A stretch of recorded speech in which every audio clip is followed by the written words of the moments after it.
Uma pessoa com autismo, você falar alto perto dele, ele interpreta como se você estivesse batendo nele. Ana, a gente falou da outra vez um pouquinho bem passando sobre autismo e muita gente perguntou aqui, né? Queria saber mais sobre autismo. O que a gente pode falar, a relação cérebro-autismo? Olha que interessante, né? O cérebro com autismo, né? É um cérebro que ele tem várias pequenas alterações em vários lugares, tá? É como se você tivesse...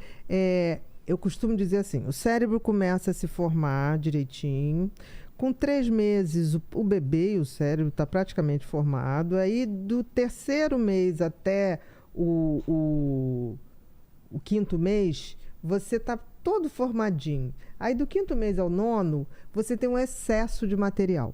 Tá. E o cérebro, você passa por um período de lapidação, como se fosse o final da obra. Não tem excesso de tinta, de reboco, que você vai fazendo o acabamento. Sei. O cérebro passa por esse momento de acabamento. O que tudo indica hoje é que nesse momento do acabamento final, fica muito mais célula do que deveria. Então, você tem vários lugares, tanto que a neuroimagem de pacientes com autismo, você vê um hipofuncionamento em vários locais. Não é localizado num lugar como é, por exemplo, o TDAH. Entendi. Tá? Não é localizado como é o TOC, por exemplo, quem tem TOC. Então, o que a gente sabe é que esse excesso de neurônios acaba trazendo um processamento do outro lentificado. Então, por exemplo, a grande dificuldade... O excesso acaba sendo... prejudicial, porque tira a qualidade do reconhecimento. Por exemplo, uma pessoa com autismo olha aqui a nossa conversa e ele não consegue ler a linguagem facial. Por exemplo, quando você ri ou quando você não está gostando, não está gostando do assunto, que você faz assim... Ele lê visualmente... Mas ele não decifra. Porque ele não aprendeu lá atrás? Ou não porque fixou? o cérebro dele tem uma dificuldade de microsegundos, milésimos de segundo, em processar aquela face e dar o significado. Tá. Se você mantiver durante muito tempo, ele vai processar. Se eu rio durante 1 minuto, tá. Aí, isso, ou então se eu fico com cara zangada durante um tempão, ele vai dizer, você está zangado? Mas numa conversa social, numa relação social, muda muito. Você muda muito. Então, essa percepção social ele não tem. Entendi. Então, o que acontece? A condição sine qua non da pessoa com autismo é a dificuldade social. E a dificuldade de linguagem nessa troca social. Então, ele tem uma alteração de fala, de se expressar, ele tem uma alteração de identificar, processar o que o outro está simbolizando para ele. Tanto que, em geral, uma pessoa com autismo, ele gosta de um assunto, ele vai falar daquele assunto o tempo inteiro. É verdade. E você pode estar com a cara de tipo assim... É porque eu tenho um tio assim. E ele continua. Mas não é porque ele está implicando com você. É porque ele não faz essa leitura facial. E para fazer isso, a gente tem um tal dos neurônios espelho.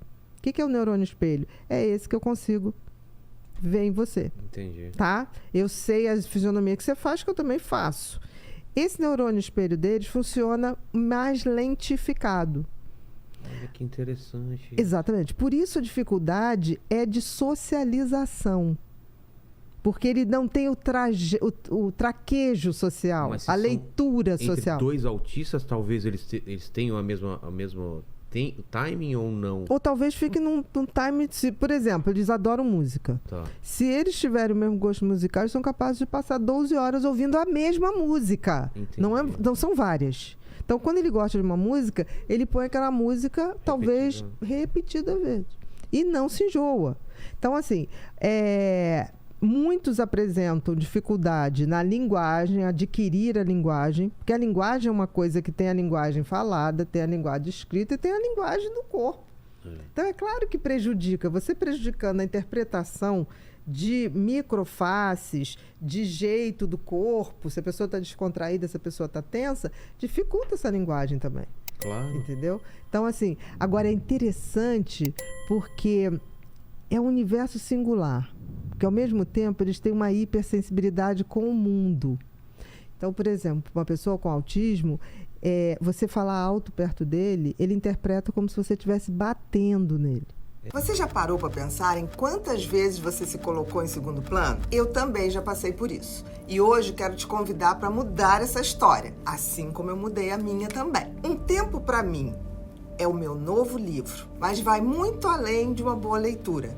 Ele é um guia para que você redescubra a importância de tirar um tempo só para você. Ele já está disponível em pré-venda na Amazon. Ele é a sua oportunidade de embarcar em uma jornada de autocuidado e autoconhecimento que pode transformar a sua vida. Não quero mais você se colocando em segundo plano, mas o que esperar desse lançamento? A cada dia do ano, uma nova reflexão que vai te fazer parar, pensar e se conectar com as suas emoções. Você terá 365 dias de aprendizado e crescimento pessoal ao seu alcance. Cada página é um lembrete para que você olhe para dentro, valorize quem você é realmente e cuide do que há de mais importante, a sua mente. E como garantir o seu?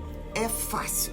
O livro está disponível na Amazon e nas principais livrarias online do Brasil. Não perca tempo e reserva o seu exemplar agora mesmo. Eu te encontro nas páginas desse valioso autocuidado que está por vir. Um grande beijo e a gente se encontra lá no nosso tempo.